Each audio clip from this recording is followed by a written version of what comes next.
안녕하세요.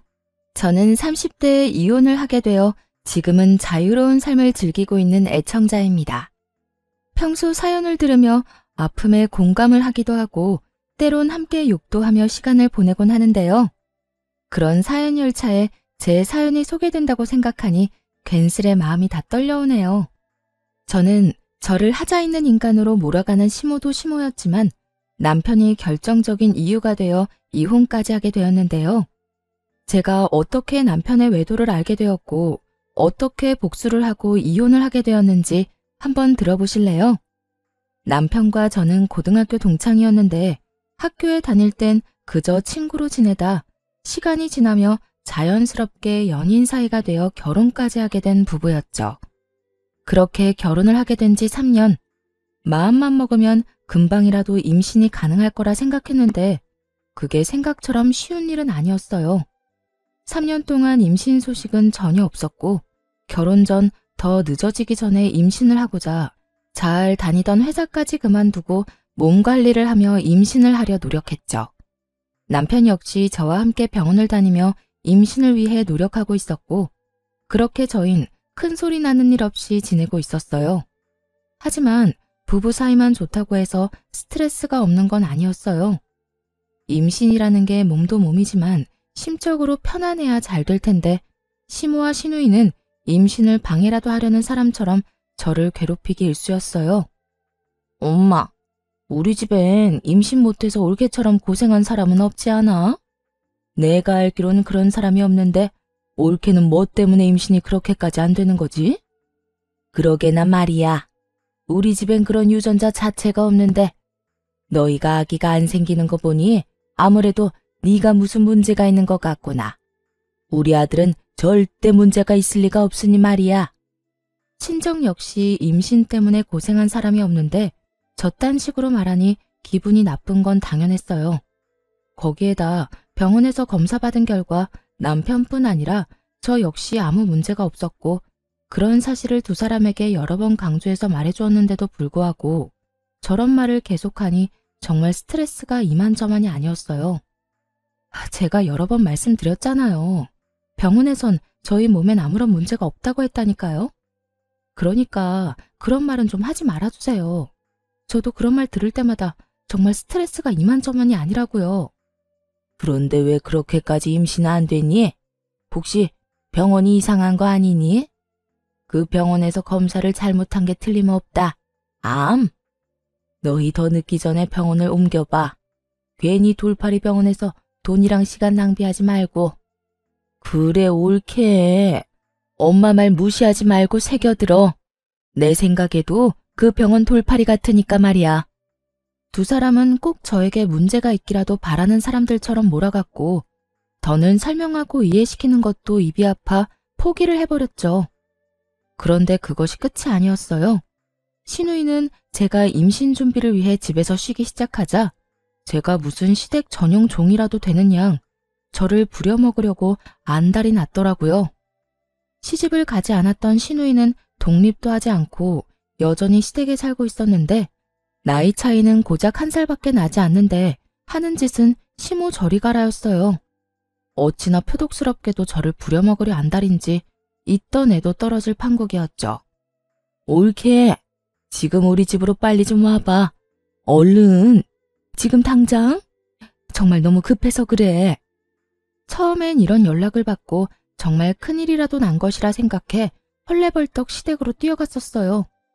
하지만 막상 가보면 청소나 식사 등 급한 것이 아닌 직접 하기 귀찮은 일을 시켜댔고 뻔뻔하게도 그런 잡일이 너무 급해 불렀다며 웃어대는 시누이를 보며 더는 참고 넘길 일은 아니다 싶더라고요. 제가 시댁 잡일을 해주려고 회사까지 그만둔 것이 아니었으니까요. 그렇게 마음을 고쳐먹은 이후 전 시누이의 연락을 아예 무시해버리거나 연락을 받는 날엔 아예 못 간다고 못을 박아버렸습니다. 그리고 그날은 시누이와 큰 소리가 오간 날이었어요. 그날 역시 시누이에게 연락이 왔고 또 급한 일이 있다며 시댁으로 오라고 하더라고요. 무시하는 것도 하루 이틀이고 바쁘다고 하는 것도 한두 번이지.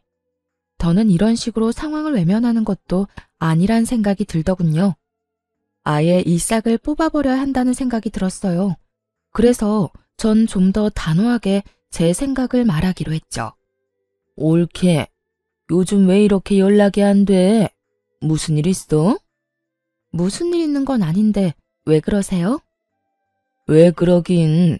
우리 집에 좀 오라고 전화했지. 집에 급한 일이 있어서 그러는데 지금 좀 빨리 와. 알겠지? 형님, 저도 바빠서 못 가요. 뭐라고? 옳게 지금 뭐라고 그랬니? 지금 못 온다고 한 것 같은데 내가 제대로 들은 게 맞아? 요즘 따라 도대체 왜 이래? 내가 급한 일이 있다니까. 그래도 못 온다고 한 거 맞아? 네, 제대로 들었네요. 형님, 말이 나왔으니까 하는 말인데 제가 회사를 쉬고 있다고 해도 저도 사생활이 있는데 어떻게 형님이 부를 때만 기다리고 있겠어요? 저도 오늘은 바빠서 못 가니까 급한 일은 알아서 해결하세요. 신우이는 못 간다는 제 말에 화가 났는지 막말을 하기 시작하더라고요. 아니, 평소 신우이의 개념이 얼마나 수준 이하인지를 적나라하게 나타내는 말들을 서슴없이 해대고 있었죠. 옳게. 진짜 이런 식으로 나올 거야? 집에서 내 동생 돈이나 쓰면서 노는 주제에 바쁘긴 뭐가 바빠? 그냥 시댁 오기 싫어서 거짓말하는 거 누가 모를 줄 알아? 그리고 시댁 식구가 오라고 하면 오고 가라고 하면 가는 게 며느리로서 당연히 해야 하는 도리인 거 몰라? 이런 말까지 듣고 나니 저만 웃는 얼굴로 대할 필요는 없다는 생각이 들더라고요. 거짓말은 형님이 먼저 했죠. 바쁘다고 그 난리를 피워서 급하게 가보면 청소해라, 밥해라 등등. 그리고 형님, 같은 여자로서 그런 식으로 하고 싶으세요? 며느리로서 도리 중엔 그런 건 듣도 보도 못했네요, 저는. 제발 적당히 좀 하세요. 저요, 임신하려고 회사 그만둔 거지 그런 일이나 하려고 회사 그만둔 거 아니라고요. 그러니까 앞으로 급하다는 핑계 대면서 저 시댁으로 부르지 마세요. 저는 그대로 전화를 끊어버렸고 내심 이렇게까지 싫은 티를 내고 이렇게까지 말하면 더는 저를 괴롭힐 일이 없을 거라 생각했죠. 하지만 신우이는 더 날뛰기 시작하더라고요. 그날 이후 저를 부르는 대신 저희 집으로 찾아와 집을 엉망으로 만들고 간다거나 이상한 트집을 잡아대더군요. 그래서 제가 집으로도 못 오게 했더니 시모를 앞세우기 시작하더라고요. 그날은 신우이뿐 아니라 시모까지 함께 집으로 온 날이었는데 마침 장봐놓은 것이 없어 마땅히 먹을 것이 없는 상태였죠. 자연스럽게 냉장고부터 열어보던 시모와 신우이는 텅 빈 냉장고를 보고 작정한 듯 잔소리를 하기 시작했어요. 넌 집에서 쉬는 애가 이게 뭐니 이게? 너희 집에서 밥은 해먹고 사니? 나가서 뼈 빠지게 일하는 우리 아들 끼니는 제때 해주는 거 맞아? 그러니까 옳게 이건 아니지. 어떻게 냉장고에 죄다 풀떼기에다가 마실 거 반찬 몇 개밖에 없어? 우리 아들은 고기 좋아하는데 고기 같은 건 없어. 고기는 떨어지는 일 없이 늘 넉넉히 사다 놓거라. 우리 아들이 먹고 싶으면 언제든 먹을 수 있게 말이야. 시모와 신우이는 사이좋게 말을 주고받으며 저에게 잔소리를 해대고 있었고 저는 입을 떼서 무얼 하나 싶은 마음에 아무 말도 하지 않고 있었어요. 제가 무엇라 한다고 한들 제 말을 들을 사람들도 아니고 괜히 잘못 대답을 했다가 그렇지 않아도 긴 잔소리가 더욱 길어질 거라 확신했기 때문이죠. 그렇게 한참을 시모와 장단 맞춰 잔소리를 하던 신우이는 배가 고프다며 휴대전화를 뒤적인다 싶더니 배달을 시키더라고요. 아유, 옳게 내에 와서 밥이나 먹을까 했는데 이게 뭐야? 엄마는 배 안 고파? 난 지금 배가 너무 고프단 말이야. 안 되겠다. 간단하게 요기나 하게 참치회나 시켜서 먹어야 하겠어. 언제부터 참치회가 간단한 요깃거리 음식이 되었는지는 몰라도 신우이는 참치회를 시킨다고 하며 음식을 주문했고 얼마 지나지 않자 음식이 도착했어요. 얼마나 많이 시킨 것인지 배달 오신 분의 양손 가득 음식이 들어서고 있었죠. 음식의 양도 당황스러운데 더 황당한 말이 신우이의 입에서 나오고 있더라고요. 어머, 지갑이 없네? 어떻게 하지? 옳게, 카드 있지?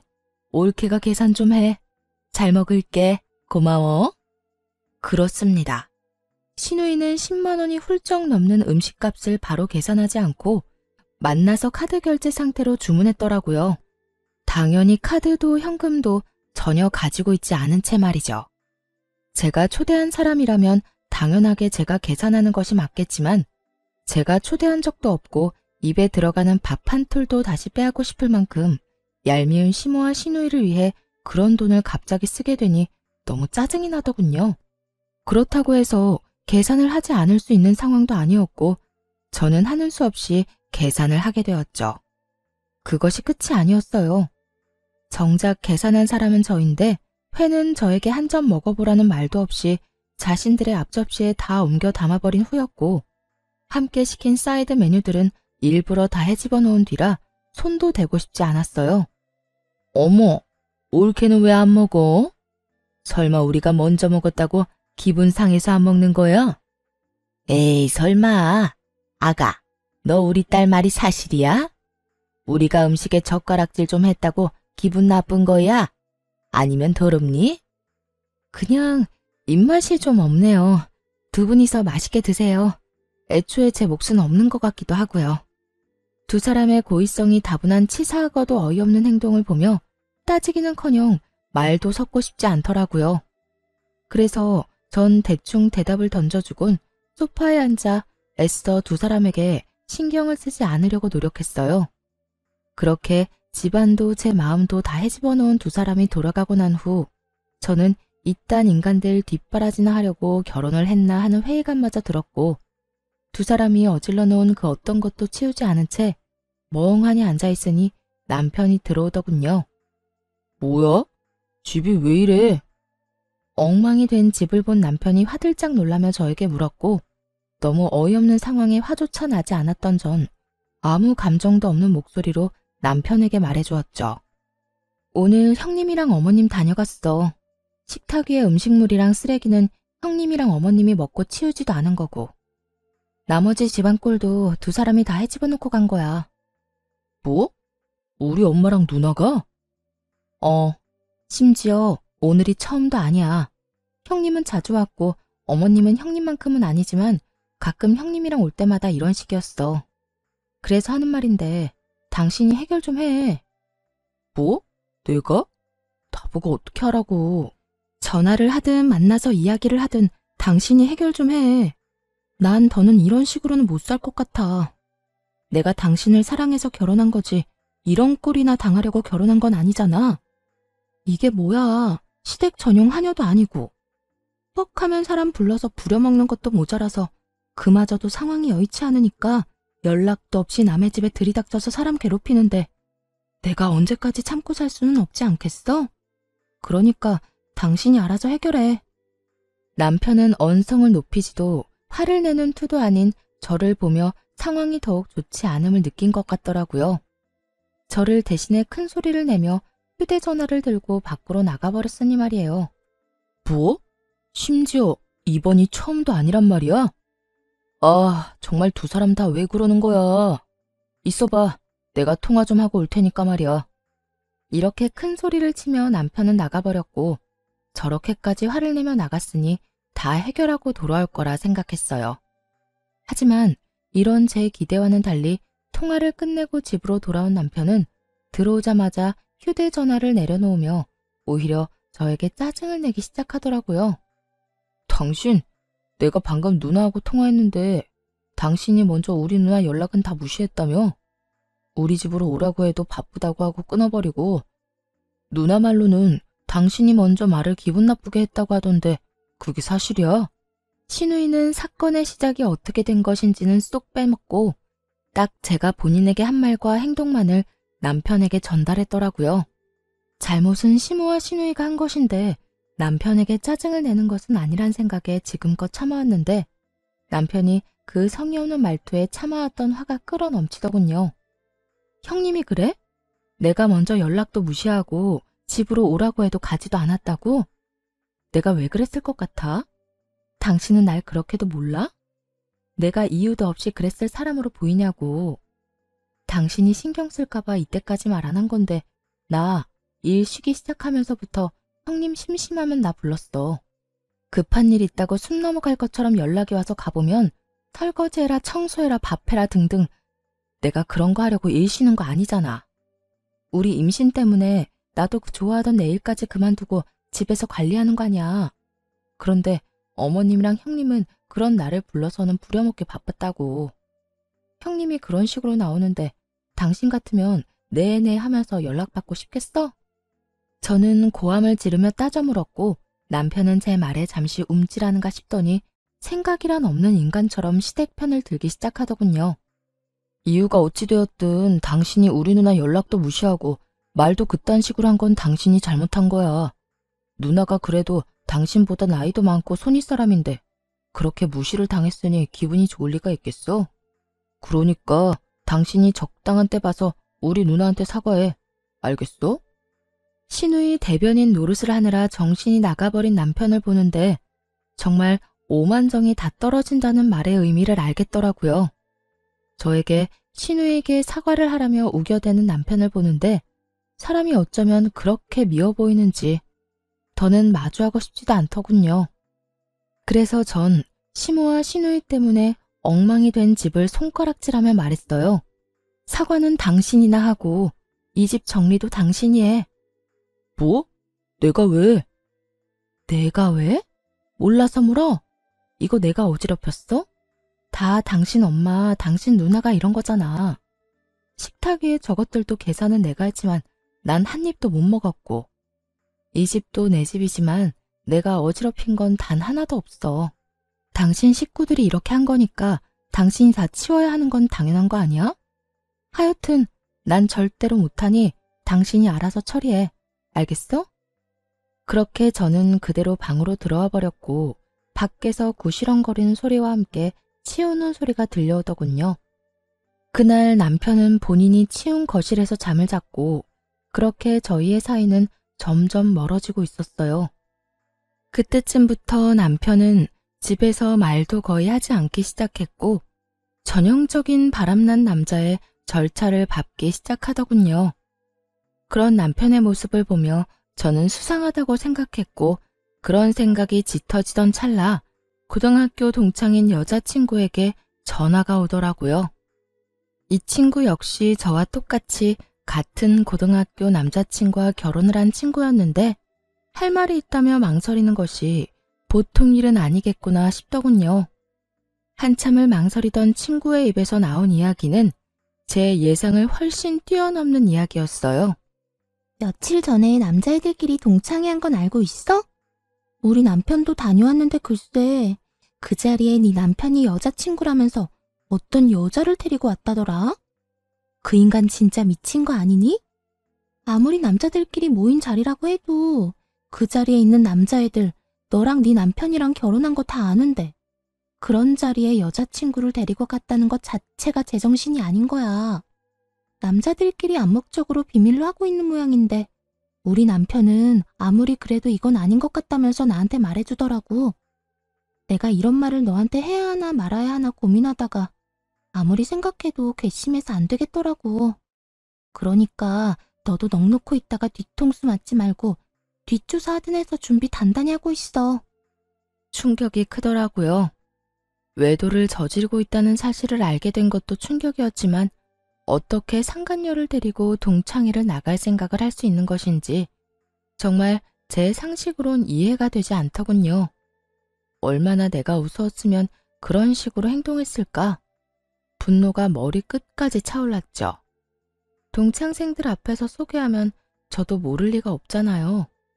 저에게도 동창생인 친구들인데 겁대가리를 상실한 건지 머리가 나쁜 것인지 아님 친구들에 대한 믿음이 깊은 것인지 이것도 저것도 아니라면 들켜도 상관없다 싶었는지 도무지 알 수가 없는 지경이었죠. 그 모든 것이 혼란스러운 상황 속에서도 확실해지는 것은 있었어요. 그 인간은 저와 이혼이 하고 싶어 환장한 인간이 분명했고 전 그런 인간과 이혼을 해야 한다는 것 말이죠. 친구의 조언대로 흥신소에 의뢰해 남편의 뒷조사를 시작했고 며칠 뒤 흥신소에서 전해드린 소식은 정말 통쾌하면서도 경악스러움 그 자체였어요. 이 정도면 거의 사기인데요. 그 상간녀 말인데요. 지금 남편한테는 부잣집 딸 행세를 하고 있고 남편분이 역시 그런 모습에 감쪽같이 속아 넘어간 것 같더라고요. 아니, 엄연히 말하자면 처음엔 부잣집 딸이 맞았었어요. 두 사람이 만날 때는 상간녀가 잘 나가는 집 딸이 맞았는데 그 집안이 몇 달 전부터 부도 이야기가 나오더니 최근엔 거의 부도 직전이라고 하더라고요. 물론 상간녀는 이런 사실을 숨기고 여전히 부잣집 자식 행세를 하고 남편분한테 온갖 선물들을 뜯어내고 있고요. 대화를 들어보니 돈까지 받아 쓰고 있는 것 같던데요. 뭐 상간녀 말로는 주식에 돈이 다 묶여 있는데 지금 빼면 손해가 크다. 이런 식으로 남편분 속여서 돈을 받아내고 있는 것 같더라고요. 하여튼 자세한 내용이나 사진, 녹음 파일은 따로 보내드릴 테니 확인해 보시고 혹시나 더 필요한 거나 궁금하신 거 있으면 연락해 주세요. 들어보니 남편은 상간녀와 만난 지 적어도 반년은 더 되어 보인다고 하더라고요. 반년이라는 말에 충격이 클 수밖에 없었죠. 그땐 저와 사이도 좋을 때라 외도에 대해선 의심조차 하고 있지 않을 때였으니까요. 급격하게 줄어든 생활비와 그 못지않게 줄어든 말수에 의심은 하고 있었지만 그 의심이 현실로 돌아오니 생각보다 충격이 크긴 하더군요. 그러면서도 똑똑한 척은 혼자 다 하고 돌아다니더니 어디서 저런 사기꾼 같은 여자에게 홀려서 허황된 꿈이나 꾸고 있는 남편이 한심하기 짝이 없기도 했고요. 거기에다 더 어이없는 건 신우이였어요. 신우이 역시 남편의 허황된 꿈에 동참 중인 듯 했는데 사진을 보니 상간녀에게 잘 보이려 가진 애를 쓰고 있더라고요. 함께 백화점을 다니며 상간녀는 쇼핑을 하고 신우이는 그런 상간녀의 물건을 계산해주는 것도 모자라 상간녀의 마음에 들기 위해 짐꾼 역할까지 하고 있더군요. 그 사진을 보는데 얼마나 웃었나 모릅니다. 거기에서 끝이 아니었어요. 남편과 상간녀 두 사람의 대화 녹음 파일도 있었는데 그 대화 내용도 가관이었죠. 자기야, 나 요즘 집사람이랑 사이도 좋지 않은 채로 유지 중이고 말도 제대로 안 한 지 꽤 됐어. 아마 조만간 자연스럽게 이혼 이야기가 나올 것 같아. 잘 됐지? 한껏 신난 남편의 목소리와는 달리 상간녀는 제가 느끼기에도 떨떠름한 목소리로 대답하더군요. 그래? 그런데 굳이 그렇게까지 해서 이혼하지 않아도 돼. 정 힘들면 굳이 이혼하지 말고 이대로 지내도 난 상관없어, 자기야. 에이, 그래도 이렇게 지내는 것보다 내가 빨리 정리하고 자기하고 당당히 만나다가 결혼하는 게 더 좋지. 그나저나 내가 다 정리하기만 하면 자기 부모님께 인사드릴 수 있는 건 맞지? 어? 그럼 당연하지. 그렇다면 하루라도 빨리 정리하는 게 맞지. 나도 회사 생활 지겹기도 하고 요즘 따라 힘들기도 해서 하루라도 빨리 때려치우고 우리 예비 장인어른 회사에 들어가서 좋은 자리 하나 맡고 싶단 말이야. 자기 아빠가 나 꽤 높은 자리 내주시겠지? 그렇지? 그렇겠지? 아마 자기 만나보면 괜찮은 자리 마련해 주실 거야. 그러니까 그런 걱정은 하지 말고 일단 다니는 회사 일이나 제대로 해. 그만둘 때 그만두더라도 평판이 좋아야 하니까. 우리 아빠 만나기 전까진 회사 열심히 다니란 말이야. 그럼 그런 건 걱정하지 마. 그렇지 않아도 당장이라도 사표 던지고 싶은 거 참고 또 참으면서 웃으면서 일하고 있어. 자기 말대로 다른 회사 가더라도 사람 일이란 건 혹시 모르는 일이고 평판이 중요하니까 말이야. 남편은 상간녀가 파트로 매주를 쓴데도 믿을 태세였고 상간녀는 정말 이혼까지 하고 회사를 그만둬버리면 자신이 남편을 꼼짝없이 책임져야 하니 그건 또 싫었을 거예요. 그렇다고 해서 지금 든든한 돈줄이 되어주는 남편을 버릴 순 없어 보이더군요. 교묘하게 이혼은 권하지도 않고 회사를 그만두면 안 된다는 말을 계속 반복하는 걸 보니 말이에요. 그렇게 대화만 들어도 저는 상간녀의 속마음이 다 들리는데 여전히 아무것도 모르는 남편은 격양된 목소리로 이런 말까지 하더군요. 에이, 진짜 당장이라도 집사람이랑 이혼해버리고 싶은데 얼마 안 되는 재산 정리도 좀 해야 하고 이것저것 잡음 없이 끝내려면 시간이 조금 걸릴 수도 있어. 그러니까 자기가 넓은 아량으로 조금만 더 기다려줘. 난 괜찮으니까 이혼도 너무 서두르지 마. 알겠지? 역시 우리 자기는 마음도 넓어. 남편의 신난 목소리를 듣고 있는데 그 순간 명의 이전 이야기를 했던 것이 떠오르더라고요. 결혼할 당시 집 명의를 제 명의로 했었는데 최근에 이런저런 핑계를 대며 명의를 이전해달라고 했던 것이었죠. 명의 이전은 생각지도 못한 일이라 귀등으로 듣고 생각해보자며 말을 돌리곤 했었는데 그때 생각해보니 남편에겐 다 계획이 있었더라고요. 저에게서 집을 뺏은 후 속 시원하게 저와 이혼하고 상간녀와 새 출발을 할 계획 말이에요. 그렇게 남편의 추악한 계획과 시누이와의 관계까지 모두 알게 된 저는 이혼 전문 변호사분을 만나 이혼을 준비하기 시작했고 이런 사실을 꿈에도 알지 못하는 남편과 시누이는 상간녀에게 잘 보이려 있는 돈 없는 돈 모두를 다 끌어다 쓰고 있더군요. 전 마음속으로 두 사람의 행보를 응원했고 제 이혼 준비가 끝날 즈음 남편이 집으로 회사 짐박스를 안고 들어오더라고요.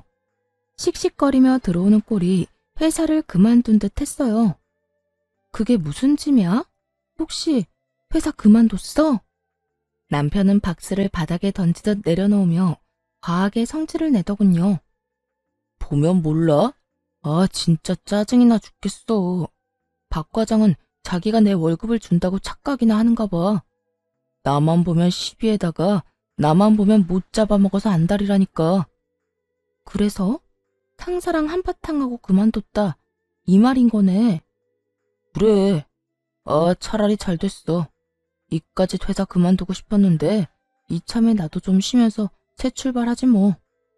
남편은 상간녀라는 믿을 구석이 있었던 터라 직장 상사와 트러블이 일어나기 무섭게 회사에 사표를 던져버렸고 그런 남편의 모습을 보며 오늘이 그날이구나 싶더라고요. 자고로 집도 절도 없을 때 버려야 더 큰 복수가 되지 않을까 싶었으니까요. 전 여전히 씩씩거리는 남편을 뒤로 한 채 방으로 들어가 남편의 짐을 싸 거실로 나왔어요. 제가 큰 캐리어를 건네자 소파에 앉아 넥타이를 풀던 남편이 화를 내며 말하더라고요. 이게 뭐야? 나 나가라고? 응, 나가. 당신 진짜 너무한 거 아니야? 아무리 당신이랑 상의 한마디 없이 회사를 그만뒀어도 그렇지. 어떻게 이런 식으로 가장을 내쫓으려고 할 수가 있어?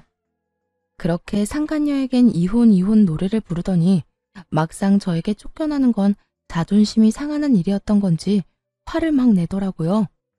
그 모습이 얼마나 기가 차고 어이가 없는지. 저도 모르게 코웃음이 다 나더라고요. 당신이 상의도 없이 회사 그만둔 거? 물론 그것도 문제가 있지. 그런데 설마 그런 걸로 내가 당신을 쫓아내겠어? 그러면 이 짐은 뭔데? 방금 나보고 나가라며. 응, 나가. 내가 지금 나가라는 건 당신이 단지 회사를 그만둬서 그런 게 아니라 당신이 바람을 피우고 있기 때문이야. 당신이 바람을 피우고 있는데 회사 그만둔 게 무슨 문제가 되겠어? 여보, 내가 바람이라니 무언가 오해를 하나 본데 나 그런 짓 절대 못하는 거 알잖아. 그런 짓은 절대 못한다는 인간이 내 뒤에선 내 등에 그렇게 비수를 꽂았어? 내가 정말 몰라서 이때까지 참은 줄 알아? 저는 고함을 질러버렸고 남편의 얼굴은 사색이 되어가더라고요. 제가 모든 사실을 안다는 건 계획에는 전혀 없던 일이라 어떻게 해서든 이 난관을 헤쳐나가 보려 갖은 애를 쓰더군요. 무슨 말을 하는 거야 도대체. 어디서 무슨 말을 들었는지는 몰라도 다 오해야. 당신은 나를 그렇게도 몰라? 나 당신뿐인 거 누구보다 당신이 더 잘 알잖아. 어째만 이렇게도 같은 말을 해대는 건지. 남편 역시 세상에서 여자는 저뿐이라는 듯 간절한 눈빛으로 거짓말을 해대고 있었고 전 그런 남편에게 콧방귀를 뀌어주며 제가 듣고 본 사실들을 읊어주기 시작했어요. 당신을 잘 알긴 알지. 당신 남자들만 모이는 동창회 상간녀까지 모시고 갔더라. 남자들 우정도 참 별거 없지? 이렇게 금방 내 귀에 들어오는 거 보면 말이야. 그것뿐이야? 당신 누나도 그 여자랑 짝짝꿍이 맞던데? 백두기도 아니고 이 백화점 저 백화점 다니면서 돈을 물 쓰듯이 쓰던데? 당신이 그걸 어떻게... 누가 다 말한 거야? 당신 혹시 내 뒷조사했어? 뒷조사를 했든 앞조사를 했든 지금 어떻게 한지가 중요해? 내가 모든 사실을 다 알았다니까. 당신이 지금 부잣집 여자랑 적어도 6개월 전부터 만나왔단 거. 그 부잣집 여자한테 눈이 멀어서 나하고 어떻게 하면 이혼을 잘할 수 있을까 머리 굴리고 있는 거. 심지어 바람까지 피운 주제에 꼴랑 하나 있는 이 집도 나한테서 뺏어가려고 명의까지 가져가려고 했던 것까지 말이야. 참 대단하다 대단해. 그래도 우리가 연애부터 시작해서 결혼 생활까지 몇 년인데 나한테 이 집 넘겨주는 게 그렇게 아까웠니? 하물며 이 집 살 때 내 돈이 더 많이 들어갔는데. 남편은 제 말에 더는 할 말이 없는지 제 눈치를 살피다 깊은 한숨을 길게 내쉬더라고요. 그리고는 이내 지금까지 보였던 눈빛과는 전혀 다른 눈초리로 절 보며 이렇게 말하더군요. 그래, 아까웠다 아까웠어. 당신 돈이 얼마나 많이 들어갔든 어쨌든 내 돈도 들어갔고 집값도 그만큼 올랐는데 안 아깝겠어. 그래서 어떻게 해서든 명의 내 명의로 옮겨오고 자연스럽게 이혼하려고 했었다. 그게 그렇게 잘못한 일이야? 사람이라면 전부 자기 이득부터 따지기 마련이야. 나도 자연의 이치에 따라 내 이득 좀 따지겠다는데 그게 왜? 남편은 무엇이 잘못된 것인지 전혀 알지 못하는 눈치였어요. 애초에 저와 남편의 사이에서 제일 큰 문제는 남편이 저를 배신하고 다른 여자를 만났다는 것인데 그것에 대한 언급은 단 한마디도 없이 오로지 집 이야기, 이득 이야기만 한 걸 보니 말이에요. 당신 머릿속엔 지금 돈밖에 없어? 오로지 이득, 돈, 재산 이런 거밖에 없냐고. 당신 이득 따지는 거 가지고 내가 이래? 지금 우리 사이의 문제는 당신이 나하고 검은 머리가 팥뿌리가 될 때까지 잘 살아보자던 약속을 어기고 다른 여자한테 홀려서 나를 버리겠다는 계획을 세운 게 문제라는 거야. 당신이 날 배신했다는 게 문제라고. 검은 머리 팥뿌리가 될 때까지 잘 살아보자. 요즘 세상에 그걸 지키고 사는 부부가 몇이나 된다고 이래? 다들 밖에서 마음 맞는 이성 친구 한두 명씩은 두고 스트레스도 풀고 그러고 산다고. 그걸 보고 버렸다, 배신이다, 그러면 안 되지. 다 순리대로 지내다 보니 어쩔 수 없이 일어난 일들이라고. 뭐? 순리? 언제부터 불륜이 당연한 흐름이 되었니? 네가 사는 세상이 어떤 세상인지는 모르겠지만 내가 사는 세상엔 불륜은 당연한 게 아니거든? 당신 어쩌다 인간이 이렇게까지 변했어? 어쩌다 인간이 이렇게까지 파렴치한이 됐냐 말이야. 지금 그런 게 중요해? 아, 다 됐고 당신도 나한테 더는 미련 없지? 나도 당신한테 감정 사라진 지 오래야. 이 빌어먹을 집 때문에 당신이랑 계속 살았던 거지 당신한테 마음이 있어서 같이 살았던 게 아니라고. 차라리 잘 됐지 뭐. 이딴 집 당신이나 가지고 일도 이렇게 다 틀어진 김에 이혼이나 빨리 하자. 당신이랑 이혼하고 그 여자랑 결혼만 빨리 하면 이까지 집값이야 껌값인데 뭐. 상간녀의 집이 쫄딱 망한 것은 꿈에도 모르는 남편은 기고만장한 얼굴로 저에게 집이나 먹고 떨어지라며 집을 나가버리더군요. 앞으로 본인 앞에 펼쳐질 앞날에 대해 아무것도 알지 못한 채 기고만장한 꼴로 집을 나가는 남편의 뒷모습을 보는데 화가 나기는커녕 웃음만 났습니다. 그렇게 진행된 이혼에서 저는 남편, 상간녀, 시누이 모두에게 위자료를 청구했고 세 사람 모두에게 위자료를 받고 이혼할 수 있었어요. 이혼하는 그 순간까지 상간녀는 부잣집 딸 연기를 하고 있었는데 저에게 주어야 하는 위자료 역시 전 남편에게 받아내고 있더라고요. 자기야, 나 아직 주식 정리를 못했는데 위자료 어떻게 해? 아까 들어보니까 위자료 이자가 은행 이자보다 높던데 그냥 주식을 정리해야 싶기도 하고. 그런데 지금 정리하면 손해가 너무 심한데? 그래?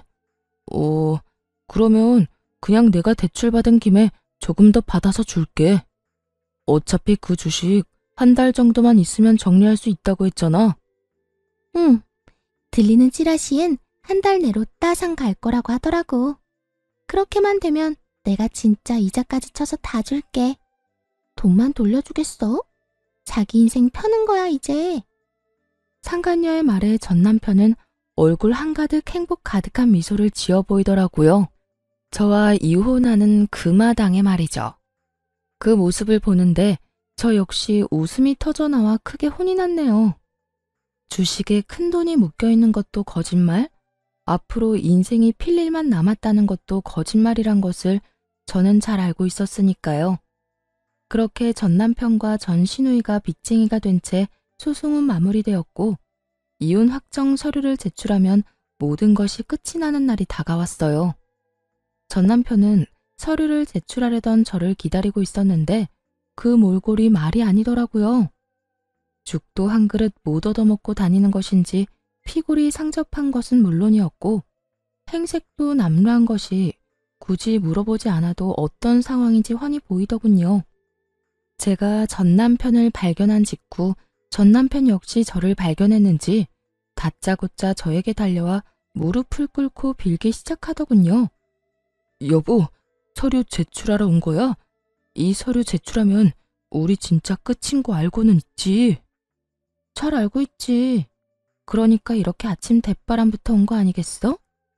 하루라도 빨리 너 같은 인간이랑 깨끗하게 정리하려고 말이야. 여보, 그러지 말고 다시 한번 생각해보면 안 될까? 우리가 이렇게 이혼한다는 거 정말 말도 안 되는 일이잖아.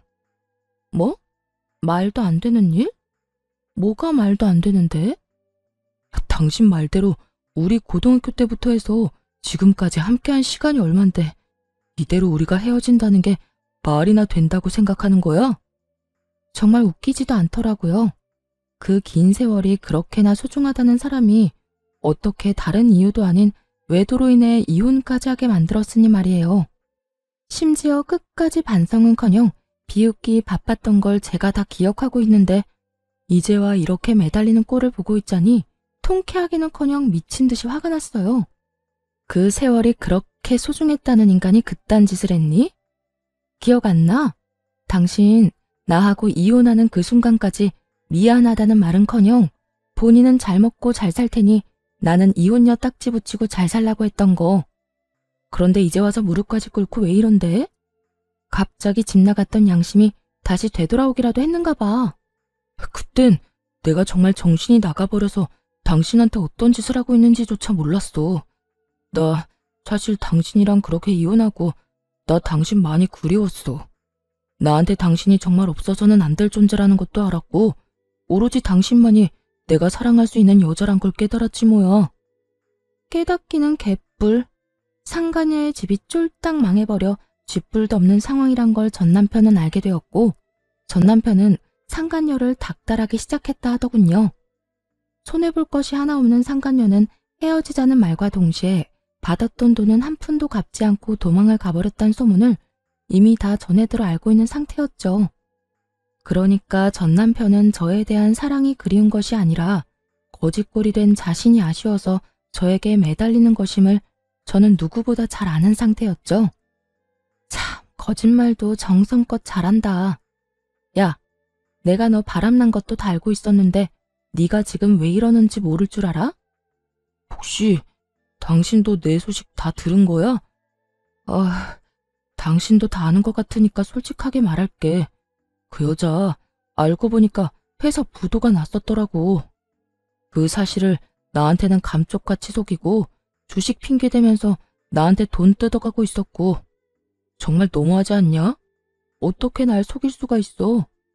어쩐지 내가 당신하고 이혼한다고 할 때마다 반응이 시원치 않더라니. 하여튼 내가 이혼하고 위자료 내느라 빚쟁이 되고 우리 누나도 당신한테 위자료 주느라 빚쟁이 되니까 더는 뜯어먹을 거 없다 싶었는지 도망갔어.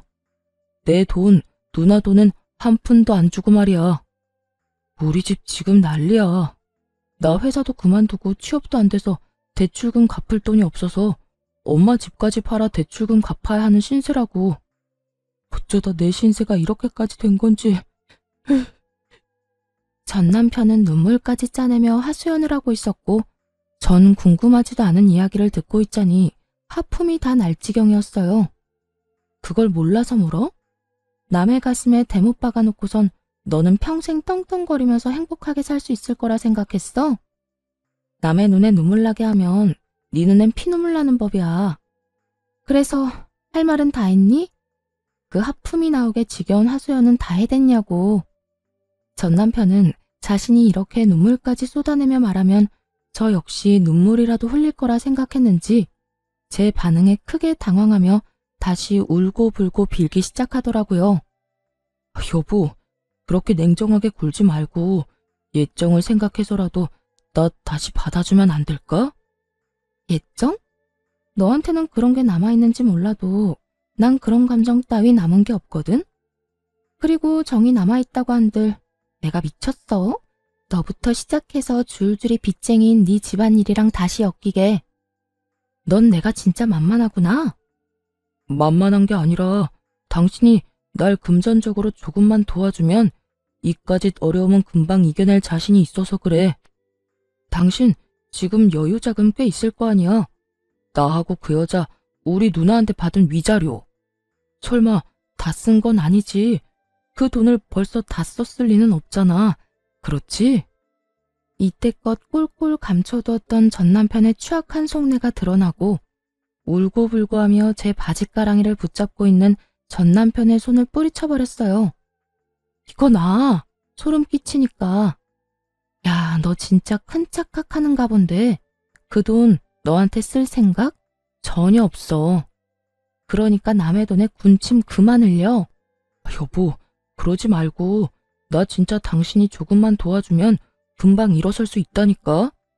많이 바라는 것도 아니라고. 그냥 받은 위자료의 절반 정도만, 아니 그것보다 적은 금액이라도 되니까 조금만 도와주라. 응? 상간녀를 상대로 헛된 꿈을 꾸던 전 남편은 이젠 저를 상대로 헛된 꿈을 꾸는 듯 했어요. 자신이 저딴 식으로 눈물 콧물 흘리며 매달리면 제가 당연히 받아줄 거라 생각하는 듯 했으니까요. 정말 착각은 자유라고들 하지만 이 정도 현실 가능성이 없는 착각에 저를 끌어들인다는 사실 자체가 기분이 슬슬 나빠져 오더군요. 야, 그 말도 안 되는 착각에 날 끌어들이지 말아줄래? 그 꿈 같은 계획은 잠잘 때나 꾸고 현실에선 네가 한 짓에 대한 벌 제대로 받아. 알겠어? 여보 제발. 나 진짜 큰일 나. 한 번만 받아주라. 제발. 이거 나 한 번만 더 내 몸에 손대잖아? 나 진짜 그대로 경찰에 신고해버릴 거야. 나 알지? 한다면 한다는 사람인 거. 그러니까 이상한 짓 그 정도만 하고 이럴 시간에 일자리나 알아봐. 돈은 자기 손으로 벌 생각을 해야지 남의 재산 탐내다가 그 모양 굿꼴이 돼놓고도 아직도 정신을 못 차렸어? 네 일은 네가 알아서 해결해. 전 그대로 전 남편을 뿌리쳐버리곤 서류를 제출해버렸고 그렇게 지긋지긋한 인연이 끝났습니다. 그 후 전 집도 옮기고 회사도 옮겨버린 후 잘 지내고 있습니다. 한동안 전 남편과 전 시댁 식구들이 계속 연락을 해와 귀찮은 일이 있긴 했지만 차단 깔끔하게 했더니 요즘엔 연 끊겨버린 지 꽤 되었어요. 새로운 회사에서 일하기 시작한 지 1년이란 세월이 지났고 이제 적응도 되어 아주 만족스러운 삶을 살고 있어요.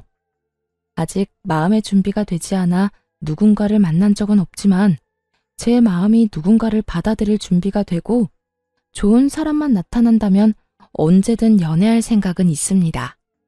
이혼을 하며 전 남편과 전 시댁에 많은 실망을 한 것은 맞지만 모든 사람이 전 남편과 같은 사람은 아닐 테니까요.